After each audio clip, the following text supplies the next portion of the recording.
Hey guys, how you guys doing? Doing pretty good What's today? up? Hey, what's up? Hey, welcome to Great. Cybersecurity Unfiltered, Cyber Unfiltered, whatever you want to call us. Have you guys tried to buy a computer lately? Getting Not. rough. Have you seen the prices? It's Christmas. Everything goes up, right? Not like this. I love AI like the next person, but if you haven't seen the prices of computers lately, I'm seeing 33% increases on computers in like a week, all because of RAM. Yep. Storage costs are going up as well, but not as fast as RAM.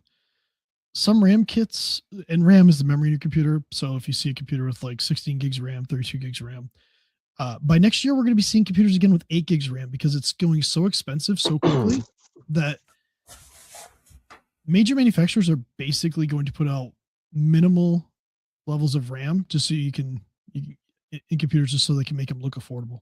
Mm-hmm. Wow. So yeah, So, I saw a 32 gig kit of RAM like 3 months ago, like for a little over $100. That same kit now is someplace between 300 and 400. tariffs?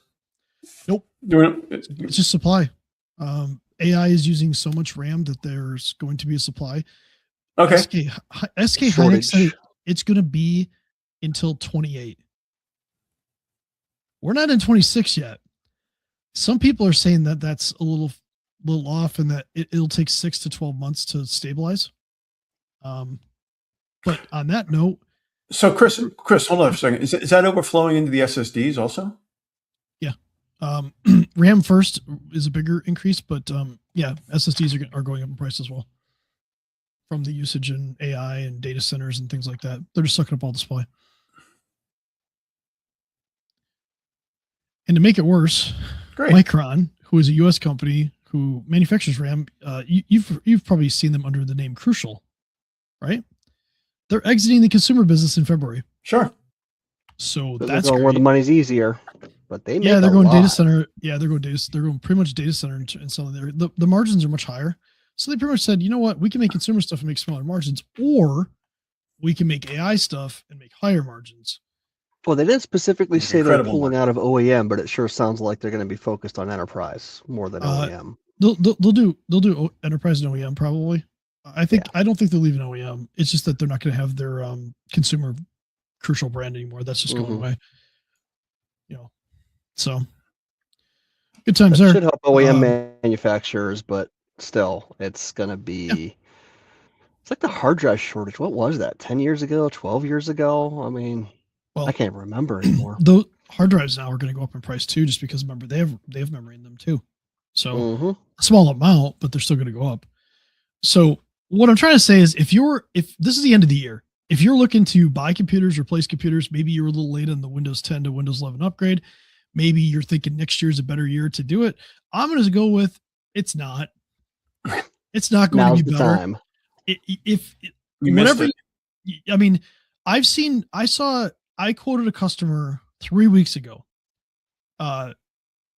Maybe about a month ago.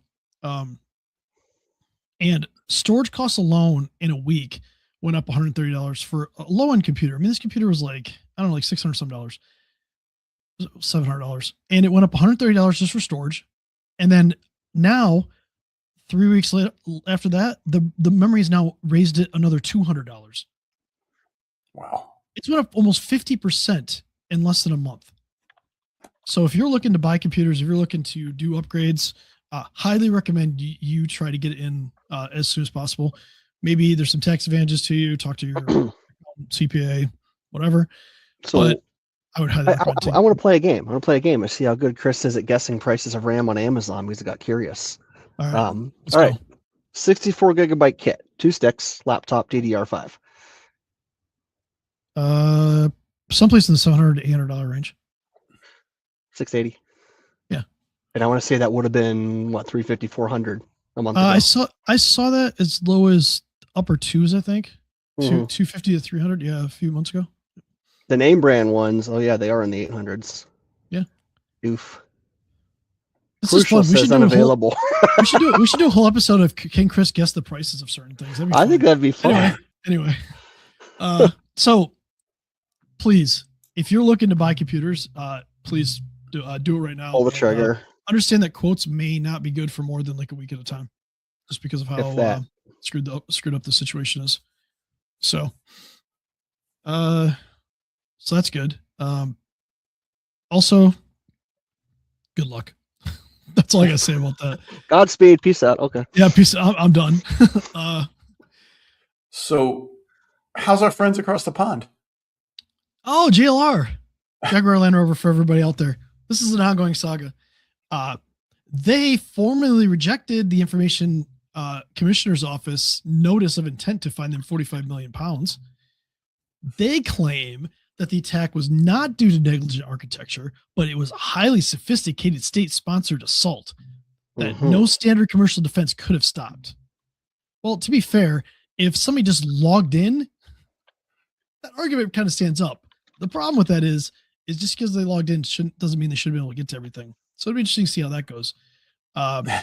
They also are classifying the attackers as state-level actors, so like country-level actors, despite the arrests of some of the cyber criminals. So what they're trying to do here is they're trying to invoke a specific exemption that exists in GDPR, in the GDPR framework, to avoid a massive penalty. So this will probably go outside the UK. This is if they can get it classified as a state-sponsored or state-level actor, there's an exemption for certain fines. So they are they got their lawyers on this, is what I'm trying to say. The supply chain insolvencies have started to really kind of come in. So in the UK, it sounds like they call bankruptcy administration. There's at least 7 tier 2 and tier 3 suppliers who have filed for administration in the past week. Most of them are small specialized firms. They just ran out of cash just as production was restarting from JLR, so they weren't able to pay their staff. So they'll have to see like how that's gonna ripple through JLR, because even if their main factory is running, if a provider that they had can't make the parts and they don't have any, they can't continue on, what are they going to do? So the saga continues. This is a great story. There's so much to learn here. If you haven't been following us, please go back and listen to some of the episodes, because like this is like a masterclass in like how not to handle things and how this can affect everybody. To stop the bleeding on order cancellations, they're now offering up to 2 years extended warranty and fixed price guarantees, protecting them from 2026 inflation. That alone, they're estimating is going to cost them about 150 million pounds. I mean, but they aren't factoring in the cost of RAM. That's fair. That might go from 150 million pounds to like 500 million pounds by the time we're done with RAM. Luckily, the cars that they're selling, I don't think has that much RAM in it. I'm just gonna go back to making horse and buggies. I guess not making horses, but maybe buggies. If you can make a horse, I have questions for you. It was worded very, very, very poorly, but but you know, they're going to be back in the dark ages if this keeps up. The total impact we don't know. It keeps the saga again continues. The status of the fine will be there. Is there going to be GDPR fine? We'll have to see. Again, I think they're like $2 billion in, is what something like that. Like it's going to add up. It'll be interesting to see. So let's say we flash forward 6 months. Let's say everything's ironed out. They figured out the supplier situation. They'll probably have to loan some of these suppliers money. I know they were fronting some suppliers money, but can they get these tier 2 and tier 3 suppliers online, or are they going to have to go find new ones? And if they're going to find new ones, they'll have to meet the specifications of JLR. So how much time does that extend this? So let's say 6 months from now, we look at this and we have to see what the total financial impact to JLR is, but also to the region and to the UK specifically, but also to the customer base. Like, what's the long-term ramifications of this to their customers? Because is a 2-year extended warranty worth staying with JLR for a car, or is it worth moving on to something different, to a competitor? And that's what they're going to have to find out with the customers. So I don't envy them, but I think this is a case study that we're going to be looking at for a while. I'm just really curious what the outcome is going to be in the end. Is it still the same car company? Because it's going to be supply chain issues forever and revenue issues forever. And they hired a bank CISO, so it's like, so if they're going to put all the security and stuff like that, like how much more money they can spend, how does that affect production? Does it slow down? We talked about how just-in-time delivery for certain things just doesn't work when the situation happens. So now they have to talk about storage costs for like parts and stuff like that, because if they're not relying on just-in-time, so like this is a big deal. This could very well reshape the way the automotive thinks. Like, it's definitely going to be something that's talked about for a long time, and just like we've been talking about the cyber insurance policies getting denied because people weren't doing what they people. There's a lot of people citing the travelers ICS case out there. The JLR is going to be talked about forever. Well, JLR didn't have cyber insurance, so guess what? You don't have to worry about getting paid if you don't have it. Yeah. Well, I'm just saying the lessons learned are going. The lessons learned is going to last forever here. I mean, we're still talking about SolarWinds. Yeah. That happened 5 years ago. Yep. That's during COVID. So, yeah, I think this is going to be a case study that's going to end up in books. That's all. Let's just leave it at that. But there's I don't know. Anyway, on a lighter note, Christmas is coming.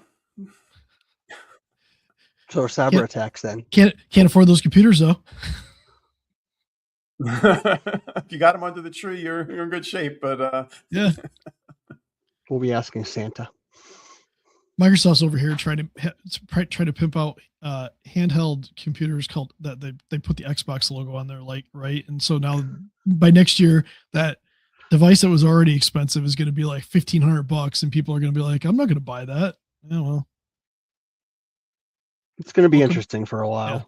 I mean, it always is. I feel like we're always saying that, and then something else becomes interesting. Well, I'm trying to say, I'll stay away from other jokes. I have plenty of jokes for this. But one thing to be careful of too, there's some new research that was put out by, I think, Zscaler this week, something called Black Force, and they are what would be considered a man in the browser attack. And if you want to know what a man in the browser attack is, it's, for all intents and purposes, it's malware that basically works inside your browser and it quietly hijacks like your online sessions. We'll just leave it at that. It's bad. It's scary.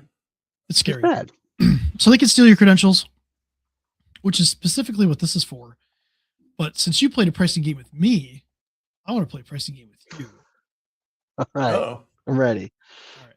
So let's say you develop this man in the browser attack that can capture one-time passwords, bypass multi-factor authentication, and you're selling it on a Telegram forum.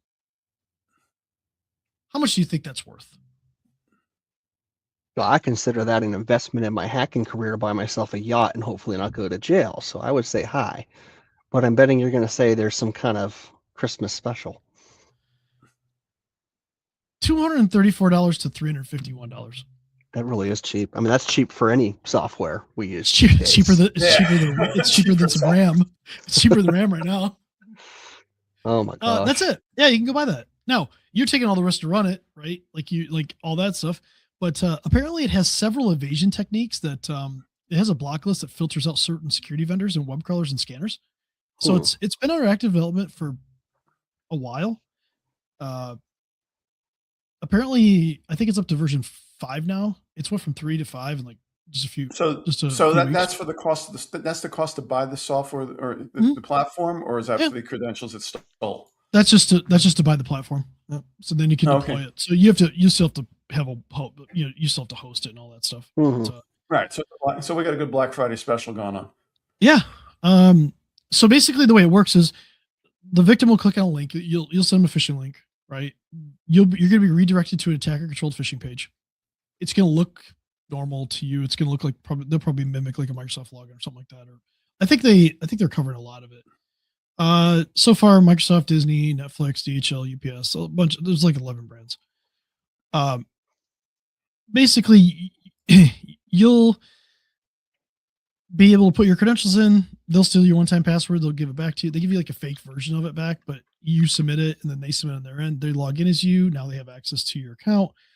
They'll probably add their own multi-factor authentication token because, hey, why not? And you gave them their password. So they have your password. They can add a token. They can log in as you. And then they can do fun stuff. But that's just email compromise. Mm-hmm. One thing you got to be careful about is if you get your browser, if that session gets hijacked, there's a chance that they could hijack like a banking site. Now you have a different problem. Yep. What if they're transferring the browser money? can access it? You've got problems. Right. So let's say you don't have good financial controls and somebody can just log into your, I don't know, let's say JP Morgan Chase bank account. And you could potentially transfer money. That's a problem. I don't like that, especially in a business account, right? So be careful. There are some things you can do. Specifically the things that nobody wants to talk about. You can manage your patching. You can restrict admin rights. You can use browser controls that limit the extensions people can load. All this, you can isolate risky browsing. There's plugins that we can bring into a browser that can block some of this stuff. But another one would be to force strong multi-factor authentication, maybe something where you require like a hardware token. That's something that can kind of nerf this a little bit. Yeah. Less than $350. Less than the cost of 32 gigs of RAM. You too can become a phishing. Well, self-hosting is not hard these days. Not really spin it up somewhere, they hack a bunch of people, cheap. It's going to get shut down, and then they do it somewhere else. It's not hard. Yeah. That's the scary part. There's so many cloud providers you can spin the stuff in and Mm-hmm. do it. But yeah, so be careful. That's something that's actively out there right now. There's a bunch of other phishing kits I've seen, but that's that one just for the cost structure just kind of was So interesting. basically, we expect to see phishing campaigns go up again, which is not shocking. They're never going to go away until we, there's never going to Get rid of computers. Go back to horse and buggy, like I said. Hey, RAM prices keep going up. We won't have computers much longer. Get rid of electricity. Also, go back to the RAM prices. If the RAM prices don't get fixed, the iPhone next year might cost like $1,700 for like a base model. Yeah. I'm kind of joking, but I'm kind of not joking. Just give like you said, everything takes RAM. Other parts take RAM. Yeah. This cascades like everything else. Yeah. So be safe out there. I hope the initial thing is an overreaction market-wise, but I mean, only time's going to tell. I mean, the only thing that's going to fix this is supply, right? So Yeah. SK Hynix, Samsung are two of the major manufacturers. Micron, obviously, in the back end, they can sell their chips to other people, but unless they ramp up their production, which it doesn't sound like they are, this one's going to hurt for a while. Mm-hmm. So to give you guys a recap, if you need computers, check out buying them right now. Things are only getting more expensive, and it's not like 5% more expensive. It could be 20, 30, 40% more expensive. The longer this goes on, the smaller, the more the supply dwindles, the more it's going to be.